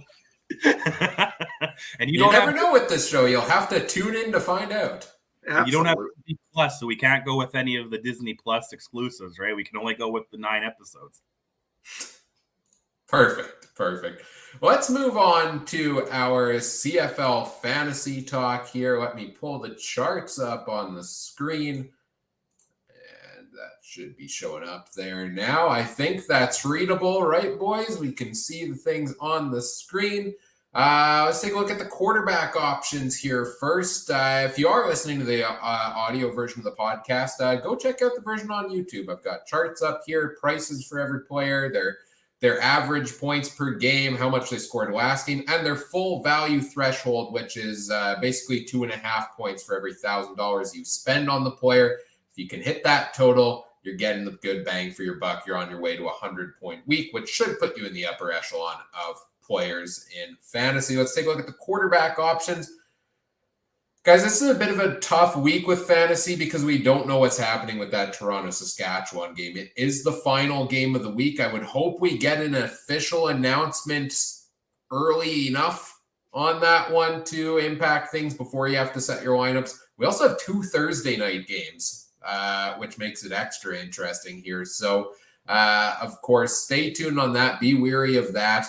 But at the quarterback position, Nathan Rourke is the most expensive one available here at $13,129. Cody Fajardo, $10,295. Again, might be injured. Who knows if he's ready to go. Zach Collaros at just over $9,200. Dane Evans at $8,500. Trevor Harris, $8,450. Caleb Evans, $8,194. McLeod Bethel Thompson, just over $8,000. Taylor Cornelius at $7,246. And Mason Fine. I threw him on here because who knows if Cody Fajardo is going to be ready to go at $7,000, or kind of the quarterback field you're looking at. Don't really love very many of these picks this week, if I'm being honest. I don't like taking the chance on Fajardo's injury. I don't love Mason Fine right now. Taylor Cornelius against the Bombers. I'm expecting a couple interceptions there. The ones I lean towards this week, maybe Caleb Evans, who did put up a couple rushing touchdowns last week, put up a good total. I think, Trey, you might have had Caleb Evans in your fantasy lineup last week. That paid off well for you, if I'm remembering correctly. And so I kind of like that play, especially if Montreal is going to keep taking those interference penalties and get you close to that goal line. Dane Evans, can he go out and put up a big game like he did last week? I don't know. I'm hemming and hawing a lot of these picks. If I'm going cheaper, I'm liking Bethel Thompson potentially, but who knows if that game happens. I would lean maybe Caleb Evans here, maybe Dane Evans, or spend about $800 more and go with Zach Collaros. Zach Collaros looks like a decent play to me. Normally I shy away from him in fantasy, but the passing game is the key point for the Bombers now. They don't run the ball enough. They don't succeed at running the ball enough, where Collaros has now twice this season thrown over 300 yards. He threw over that once in the past 20 games for him. He puts up touchdowns, doesn't throw too many interceptions. I kind of like Collaros. He averages 15.7. You need roughly 23. That's what I'm looking at this week. Nathan Rourke, really expensive. Sure, he's averaged 30 points on the season. If the lineup works for it, I'm maybe fitting Nathan Rourke in, but not establishing the roster around that. How about you guys, Trey? Now, right now, I'm probably going to go back to my Caleb Evans. I would take Bethel Thompson once I find out if that game's happening or not. Yeah, but I think it's between those two. I do like what you say about Zach Collaros. Could be the game where we don't know what we're seeing in Edmonton. Is Duron Carter really going to stop? Is him alone going to stop the Winnipeg Blue Bombers? Probably not. He could have a pick. He could have some impact on offense, but I'm probably going to go back to Caleb Evans. See, quarterback's a tough one. We do it first, but I honestly put the guy in that I have enough money for at the end. I do all the other positions, and then I just throw the quarterback in. That's one reason why I went with Caleb Evans last week. So he's probably going to be my guy again. Adam? Yeah, I'm looking actually the same as all you guys. I'm looking at McLeod Bethel Thompson. If that game goes, which I'm having a hard time seeing it possibly going. So right now, I have not, just so you guys all know, I haven't selected anybody from Toronto or anybody from Saskatchewan while building my roster this week so far. Right now, I'm going with Zach Collaros. I think that he could have a big game against the Edmonton Elks. And can possibly just get a lot of good points in there very quickly. I mean, Greg Ellingson seems better and better every week. Same thing also with Dalton Schoen. And every time they get points, means that usually Zach Collaros is getting points right behind him. So right now, I'm looking at Zach Collaros. Maybe I'll switch that, but I don't think so right at the moment, unless that Saskatchewan-Toronto game is going to go on later on this weekend. I think I'm going to go with Zach Collaros. Yeah, Richard in the chat mentions that correctly that Nathan Rourke is averaging pretty much double of every other quarterback here in terms of fantasy points for the season. I'm very impressed by it, but I'm so scared to spend that money on Nathan Rourke because I expect it to go crashing down. He put up 19.1 last game against the Bombers. Still a good total, but just doesn't cut it at that price, even if you're hitting that. So there is still a very decent possibility that once I finish maneuvering with my roster for the 97th time this week before the games start, that I end up with him as my starting quarterback. But it's a tough one to justify. the price there on Nathan Rourke. Let's take a look at the running backs here. Jamal Morrow, the most expensive at $93.29. James Butler right behind, a couple hundred short on that. Andrew Harris at $86.94. Then you get the big drop off to William Powell at just under $6,900. Don Jackson, $6,500. Of course, roughly. Big drop off again. Sean Thomas Erlington is back up, $5,107. Jeshurun Antwi, $49.30. Brady Oliveira, $47.59. Walter Fletcher, starting running back for Montreal, $43.02. And then we get into a couple backups. Frankie Hickson and Johnny Augustine sitting around $4,000. Sherman Beatty, $3,500 for Edmonton, did put up 12.1 last week. I thought he went down with injury in that game, but he has not been on the injury report this week. So I want to see that depth chart when it comes out. Maybe he gets the start there. And if not, I wonder if newly acquired Malik Irons, who's $2,500, gets the start, or if it's Ante Milanovic-Litre there. But running back this week, I mean, the plays of Jamal Morrow and James Butler are always tempting. They put up good averages. Their averages are well and above everybody else on the season. I like Morrow this week if the Riders play, because Cody Fajardo is injured right now. Clearly, whether or not he plays, I think they need to lean on Jamal Morrow, and they have been leaning on him quite a bit all season, right? He's averaging 19.7 points a game. I like Morrow as that play. I think he's a lock for at least a touchdown in there generally. So if you're going high-priced running back, I like that. Other plays I like Walter Fletcher again. He's averaged 9.8 on the season at $4,300. You need 10.8 if he's the starting running back, which I believe he is. I really like Fletcher. I saw a lot of good things from him last season when he was with Edmonton, and I am very excited to see him get more of a role in that Montreal offense. So those are kind of the two main ones I'm leaning towards now. Might need to do a bit of rethinking, obviously, if Toronto, Saskatchewan is not a go for this week. But what are you guys looking at running back? Let's start with you, Adam. You know, right now I'm taking a look at James Butler. The reason being is I just think that James Butler can somehow carve through that Hamilton defense. Traditionally, Hamilton has had a very good run defense, but that one might be my gamble this week, is picking up James Butler, seeing what he can do. The other piece that I picked up last week, Frankie Hickson. Yeah, that didn't go over well for me. I think he got one catch for 10 yards. So that didn't end well. So I'm going to probably take a look around a little bit here. Thinking about Walter Fletcher possibly for Montreal, just because I think he can also get a few good yards into there. It's very tough if that game against Saskatchewan and Toronto doesn't happen, because then you lose Morrow, then you lose Andrew Harris, you lose out on Frankie Hickson if he was going to get anything. Plus, you also have the Calgary guys out already, which is Kadeem Carey and I'm sorry, my brain has just lost it right at the moment. Peyton Logan. So both of those guys would be out. So that means that there's a lot of running backs that are gone that are really good pickups usually. And I know my weekly fantasy might be suffering because of it. But I'm looking at Walter Fletcher kind of right now, as well as Butler. Trey?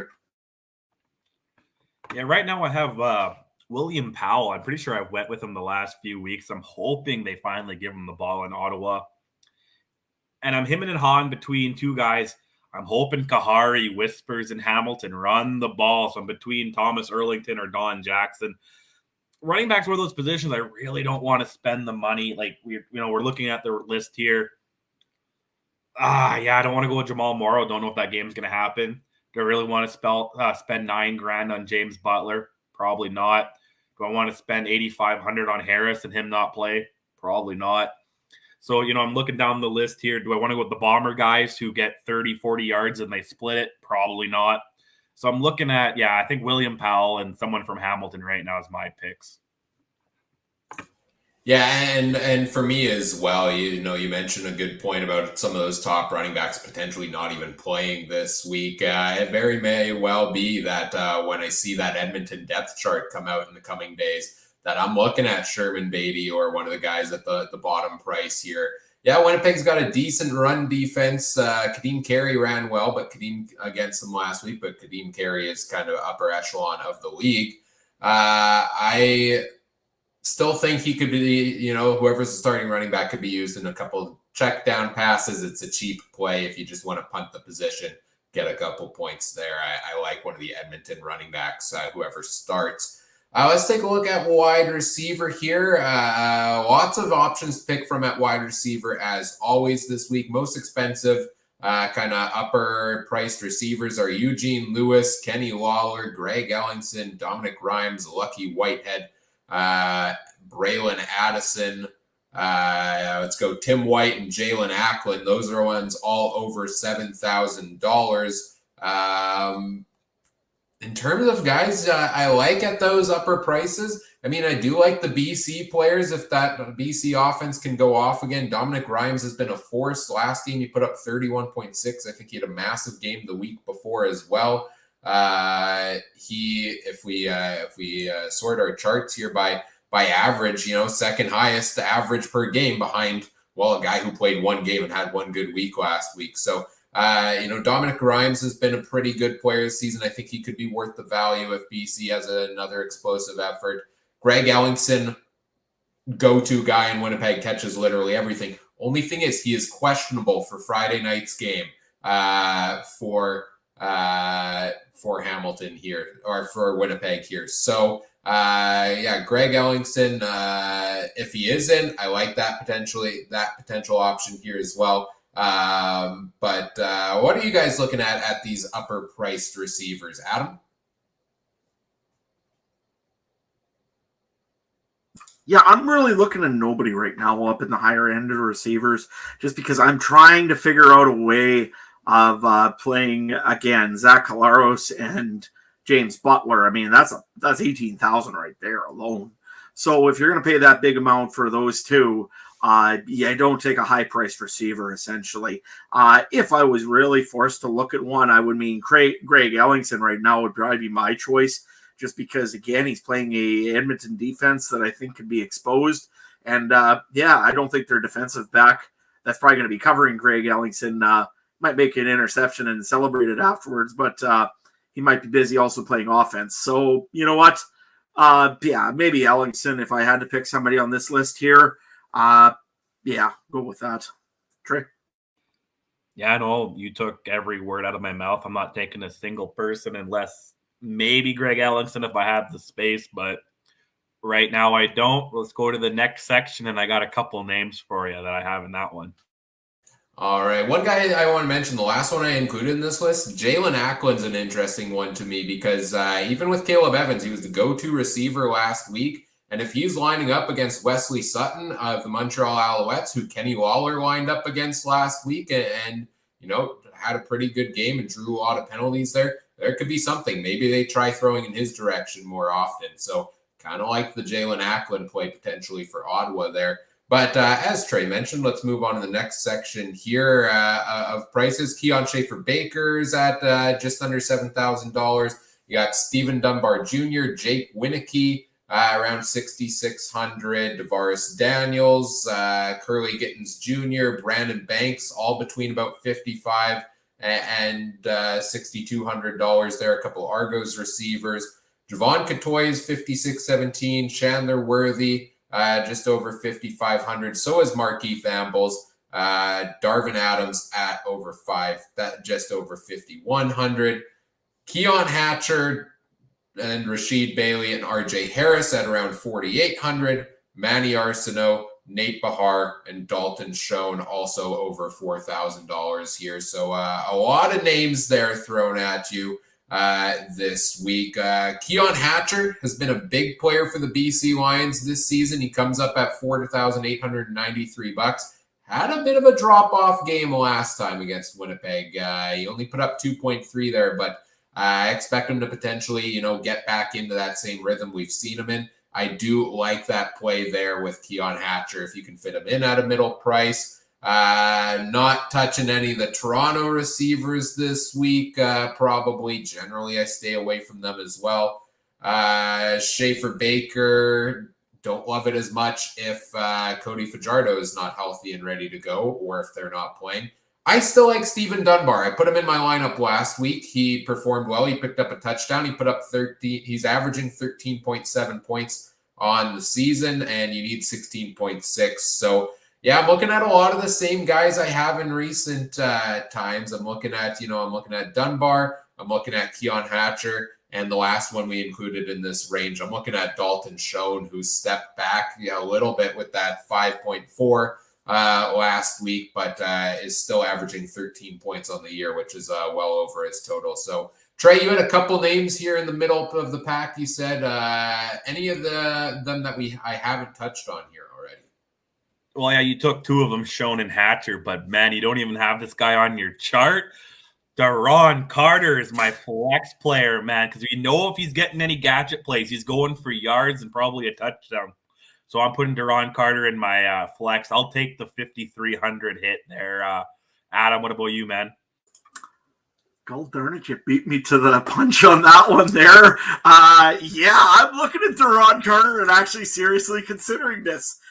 Maybe I'm just going insane, and maybe I just want to let the Argos fan cast have and Will over there have a good night, because I am really thinking about Daron Carter in there, and it's only because of the offense, namely to see what happens there. If he does get in the offense, I don't think they don't give you defensive points.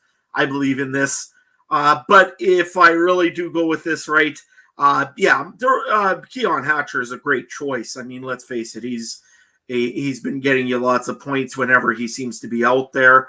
Last game, he didn't have much, but I mean, he was also playing a very good Winnipeg Blue Bombers defense. Dalton Schoen's another good choice as well. I was looking actually at Drew Wolodarski earlier in the week. I think I might stay away from that one, but we'll see what happens here throughout the week. Actually, I'm amazed, though. Dalton Schoen is now worth more than Drew Wolodarski.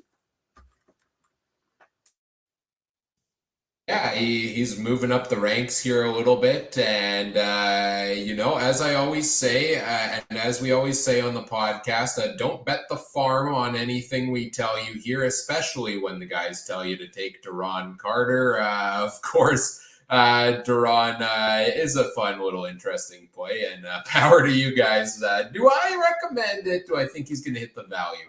No, not necessarily, but it would be fun to see him do that, most definitely. As we take a look at the lower price receivers here, I like Reggie White Jr. still at $34.96. He's averaging 8.7 on the season. That's what you need out of him. And that is the perfect amount you are looking for from Reggie White Jr. I think you can hit that against Ottawa's defense. Other cheap receivers. I mean, we got to talk about Carlton Agudosi of the Winnipeg Blue Bombers. Came in one game last week, put up 25 points in that game. All you need is 6.3. He's $2,500. I'm willing to take the chance on that. I guarantee if he's in the lineup, which I don't see why he wouldn't, you have almost the perfect, almost the Ryan stamp of guarantee here. Not quite, but almost. That he is getting a pass thrown his way near the end zone, probably the same route into the back of the end zone again. And I see him coming down potentially with a touchdown catch there. So I like Agudosi for a real cheap play this week. I also really like Cam Phillips for the Argos if they play. He put up 21 last week. He's averaged 10 points, and you need 6.3 there as well. So those are the cheap plays I'm maybe looking at here. I could see people looking at Josh Pearson of the Lions. I believe he is doubtful to play in this one, so maybe stay away from that pick there. But let's go to you here, Trey. What are you looking at in terms of cheap play receivers here this week? Anybody catch your eye? Oh, man, my roster's already filled up. Daron Carter takes all three receiver spots. But no, yeah, the lower guys are an interesting one. I don't know where you started. I'm sorry, I had to go away for a second. Maybe Janarian Grant, if that fits in that one. He got into a little bit of the Blue Bombers offense last week. I kind of liked what I saw there. They had the sweet plays. I'm not sure if he's a receiver, if that counts, but whatever. Maybe, I don't know. But, as long as he's in the offense, and I think the points on his special teams counts, right? So that's a guy. Can never go wrong with any of the Phil Potts. They're very athletic. Tyson's down there. at 2,500. So maybe if for some reason I feel Duron Carter's not, fitting my team's my team scheme, maybe I'll go with one of those guys. And I think we lost Adam, or yeah, I believe Adam is frozen. We will work on getting him back in here, hopefully shortly. But I agree with you. There are a lot of interesting options, I think, in CFL Fantasy. I like what you mentioned about Janarian Grant, because I'm always intrigued about the return guys, because if they break a couple long ones, that can hit well. And even if they get involved in some plays on offense, Grant did this week, right? A couple run plays there. So interesting play there. Adam, any cheap receivers as we welcome you back in here that you've got your eye on this week?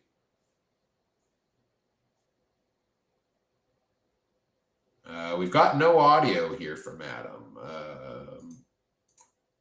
Try again.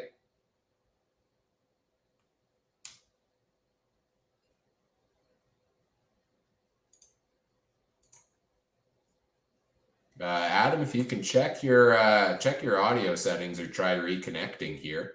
We'll get Adam back in here. Sorry, folks, for the technical difficulties. Let's move on in the meantime while we try to get Adam reconnected. We can maybe revisit his wide receiver picks later on.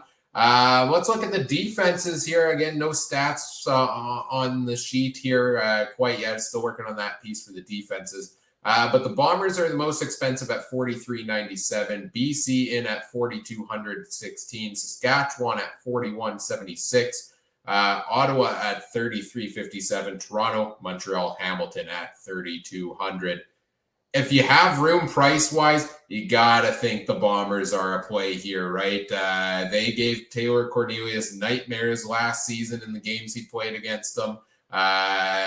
They are one of the top defenses. They make a lot of plays. If they can hang on to the ball on those darn circus interceptions, it seems like there's a ping-pong three-man interception every single game for the Bombers. If they can hang on to more of those, they would be successful there. But I like the play of Winnipeg this week at defense. If I'm going a high-priced one, it's probably that. If I'm going for a cheap one, well, I went Montreal last week thinking it was a good play against Edmonton, and didn't really work out there.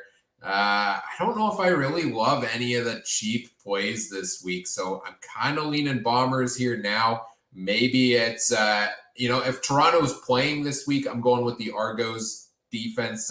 If Fajardo's not in and ready to go, maybe I'm going the Argos direction there. But Adam, I see you're back now. Are you here? I think I'm here. I hope I'm here. Can you hear me? You are here, yeah. Here. All right. Was there anything else you had to add on the wide receivers, or do you want to just give us your take on the defenses here? I'll just throw real quick there. Terry Williams was one that I got a little bit of interest in. Looked pretty promising there for the Ottawa Redblacks. It seems like he gets a consistent 9 points a game, so that's kind of cool. He's only would cost you 8 points a game if you want to do it that way. So he's one that I'd be maybe a little interested in, as well as Cameron Tikwe. I hope I say that right. I probably butchered his name, and I apologize, from the Winnipeg Blue Bombers. He looked pretty interesting as well, just because, again, $2,500 and big play potential. And if Zach sees him, he's probably going to hit him again. In the defensive side of things, though, right now I went with the BC Lions just because I think that they will have a field day against Dane Evans. That being said, I might go cheaper yet here. We'll see what happens. And if I do, it probably will be the Ottawa defense. They're a little bit less money. But, right now I'm lining up with the BC defense. Trey. Quick note, it was pointed out in the chat, excellent observation. Edmonton's defense is for some reason not on the chart. I blame the creator of them, Ryan. My fault. I'll try to get that updated here. Edmonton's defense, $3,200 this week as well, of note there. Trey, what are you looking at defense here?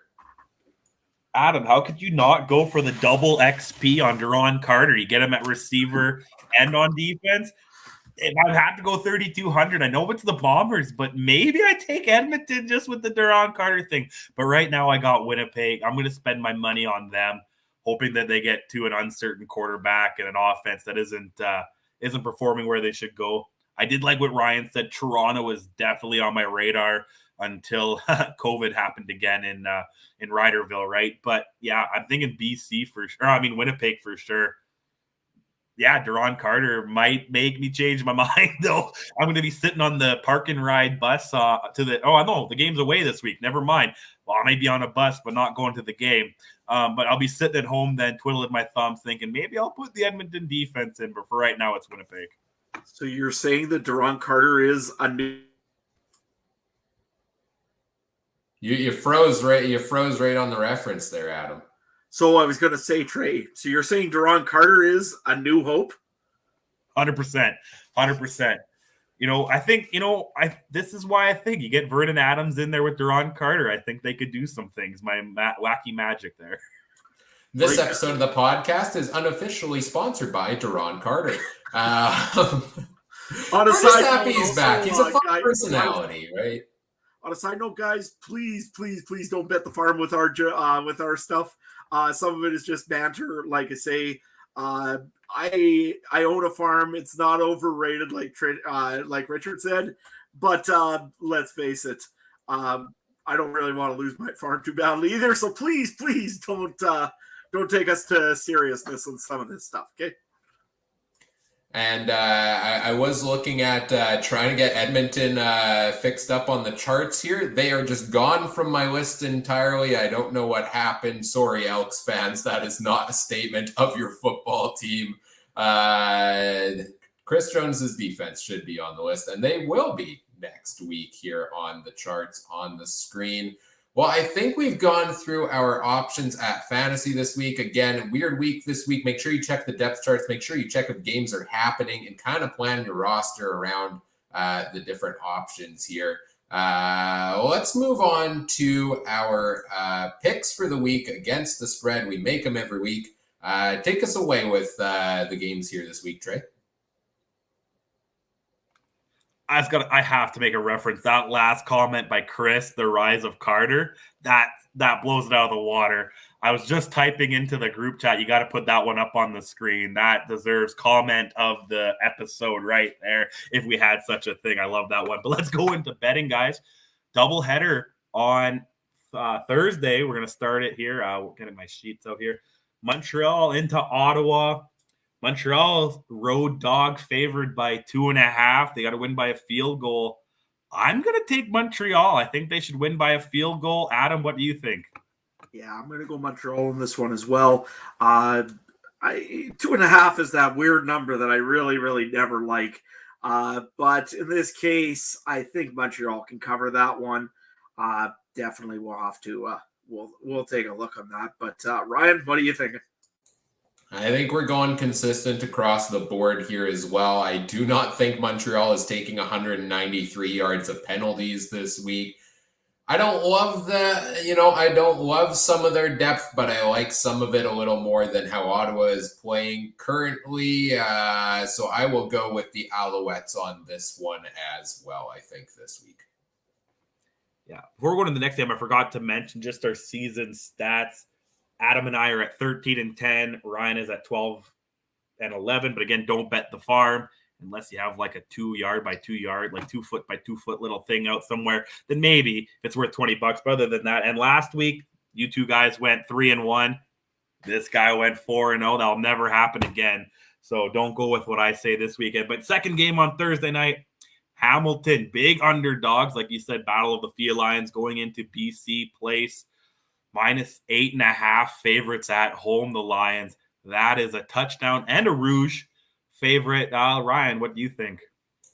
Oh, this is tough. I feel inclined. I got to take Hamilton here because I did mention earlier on in the show that I didn't think this would be quite a blowout. But do I think BC could still win by at least 8 here? I do, and I don't consider that necessarily a blowout. I think BC coming off the bye, they're going to be sharp. They're going to learn from that loss against Winnipeg. It's only going to help Nathan Rourke grow. I'm going to take the Lions here because I love pretty much everything I've seen from that football team thus far and have no reason to pick against them. I'm going to take Hamilton, and there's only one reason behind this. They got John Ryan. That's the one point that's going to give Hamilton the 7 instead of the 8 that they should probably be out by. You know what? Yeah, no. Hamilton, I think, is a little bit better of a team now, and especially with Kahari Jones, I think that they have a little bit more of a light at the end of the tunnel here. You know what? Let's go with the upset. I think Hamilton might even just win this one, but at least let's go with the spread that they'll cover. Yeah, it is Michael Domagala punting for the Ticats, not John Ryan. So I take the BC Lions in a 20-point game now. No, let's go Hamilton. Let's have some fun. I took BC as well. I forgot to mention that. I think they're going to win by the touchdown in a Rouge easily in this one. But going to Friday night, a little later in the night, I'm going to have to stay up past my bedtime. It starts at 8. Winnipeg goes into Edmonton. Winnipeg's favored by a touchdown, -7. Yeah, maybe if Edmonton was able to tag the right people on Twitter, this wouldn't be such a bad line. Who knows? I'm going to take Winnipeg. I think Winnipeg, this is a game. We're talking earlier about BC and them trying to say if they win, are they establishing themselves? I think this is another game Winnipeg needs to take care of business, and I think that Winnipeg defense will do that. Ryan or Adam, let's go to you. What do you think? Well, I've been saying it all night, and I've been asking it all night, and everybody kind of laughs every time I say it. Let's go with the Edmonton Elks. I think that they're actually going to win this game, and not only that, they're going to win it outright. They're not going to just cover. They're going to win this game here against the Winnipeg Blue Bombers.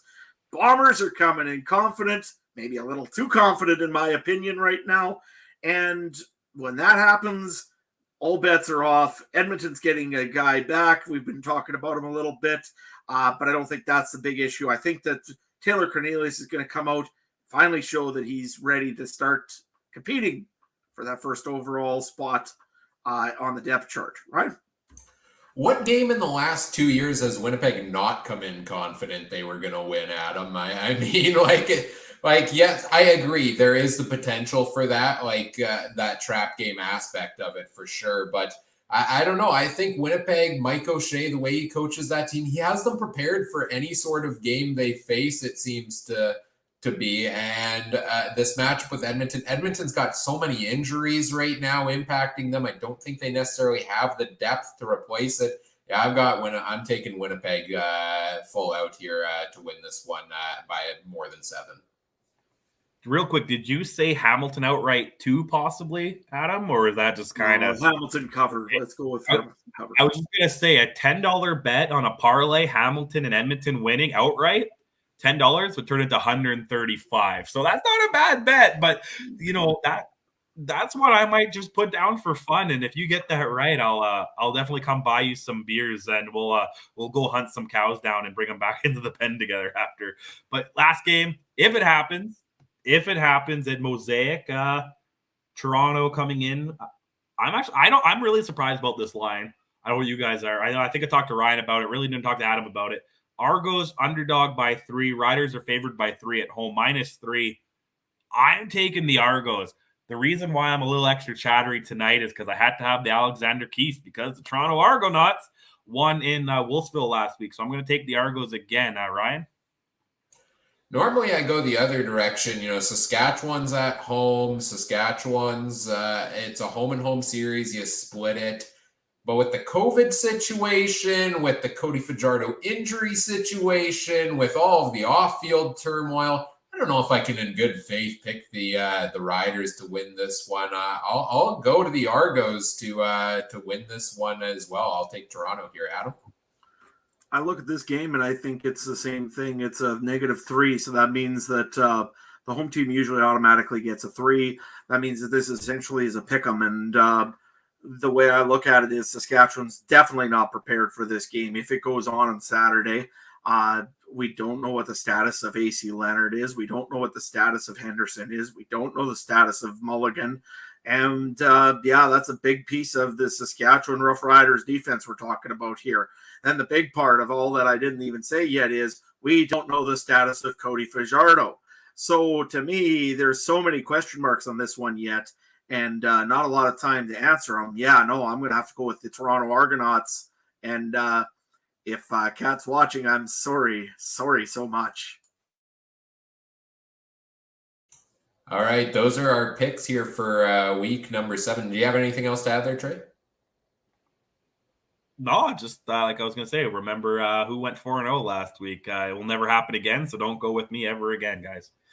Yeah, overall good week last week. Hopefully we've got another good week coming here this week as well for our picks. Of course, you can follow along. Trey tweets them out for us every single week. You can see how we are doing there. Well, I think that pretty much does it for our week 7 preview. Been a long one here tonight, boys. Late one. Appreciate everybody who's stuck with us throughout the night here. So far, I know we started a bit late. We had some technical difficulties along the way, but we've had a lot of fun here tonight as well. Let's take a look at what's coming up next here on the podcast. Let's bring it up on the screen here for you. Monday night after this weekend's games, 9 p.m.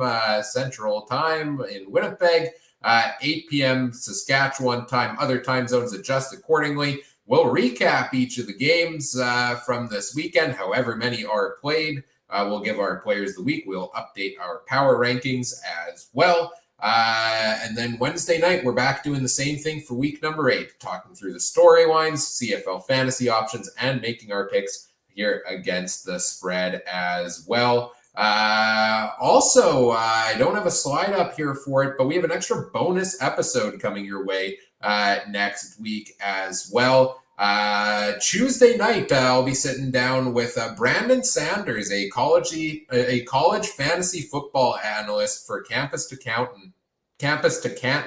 At CFF University is his handle on Twitter. We'll be talking through CFL fantasy option, or we'll be talking a bunch of CFL fantasy, where these players that are now playing in the CFL, where they came from their college days, how they did in fantasy football then, what we can expect from them now, etc. We'll be pre-recording that one. It will not be live. We'll be recording it Tuesday night next week. It'll be out on the podcast platforms, audio and video, on Friday. So 3 episodes from us next week. We'll look forward to that. We've got some other fun announcements to come down the pipe as well. So stay tuned for all of that. Lots of exciting times here on the podcast. Of course, so you can catch all of our shows and more every week over on YouTube. Search the Canadian Football Countdown there. Facebook.com/CF Countdown Pod. On Twitter at CF Countdown Pod. Twitch.tv/CF Countdown Pod. And on the Game Time TV YouTube page. Shout out to our presenting sponsor. Learn more at Facebook.com/GameTimeTVMB. Find us on Facebook and Twitter. Again, I mentioned at CF Countdown Pod. Make sure you check out all of the other great shows from around the Canadian Football Podcast Network as well, at CF Pod Network on Twitter. Also, I forgot to mention earlier, the CFL Podcast Fantasy League, because we've been talking fantasy here tonight. The 3 of us are playing in that alongside a lot of other great podcasters. Trey, you've got Zach Schnitzer from Bonfire Sports this week. Adam's got the guys over from the Argos Fancast. I believe they play as a collective team. So one against many here, Adam. You got to take them down here. And I've got defending champion Joe Pritchard from Rouge, White, and Blue. The last person to beat me in a fantasy matchup in last year's semifinals. Top 2 teams in the league head-to-head. Should be a lot of fun there as well. At CFL Pod Fantasy on Twitter is where you can follow all of our fantasy results. Guys, as we wrap this up, where can people find you, and what have you all got going on these days? Star Wars references, anything else? Slurpee cups? Trey, where can people find you? You can find me on Twitter at TreyMBHarness if you want to talk anything horse racing, football, Star Wars, whatever you have it. Boys, we had a 2-hour episode. We never even talked about the new Riders logo, too, that they apparently put in for trademarks. Maybe we'll have to talk about that on an after show on Twitter or something. I don't know if I like it or not. But, yeah, at TreyMBHarness. I got a lot of harness racing stuff going on right now, so you can always tweet me about anything horse racing. Adam, what about you? Yeah, you can find me over at Adam Stewart 1. That's my Twitter handle over there. Usually I try to reference everything out from where I go. Usually I'm on Instagram and YouTube and everywhere with farm stuff. If you like watching farm videos, by all means, join me over at Farmer in Sask. I know I've got a few new subscribers there, and they seem to be very satisfied with the product so far, like Ryan. Anyways, no, we've got lots of stuff going on over there. Again, CFL, we've got some NHL stuff still going on. I know I'm probably going to be making fun of Calgary Flame fans very soon again with the Matthew Tkachuk stuff. But hey, also, if you want to hear me again, I also did just a little special shout out over to Travis Curra with the 2 and Out CFL podcast. He wanted me over there for the day. I don't know what's wrong with him and why he did, but I guess that'll work. So yeah, the latest 2 and Out CFL podcast. Go check that one out as well. Like I said before, that was the original podcast that I was ever on. So kind of cool going back home to the original 2 and Out. So anyway, Ryan, where can people find you? Yeah, awesome. Yes, glad you shouted that out. Make sure you check that out, folks. We did retweet it as well if you want to find it there. I know I'm going to enjoy listening to that one.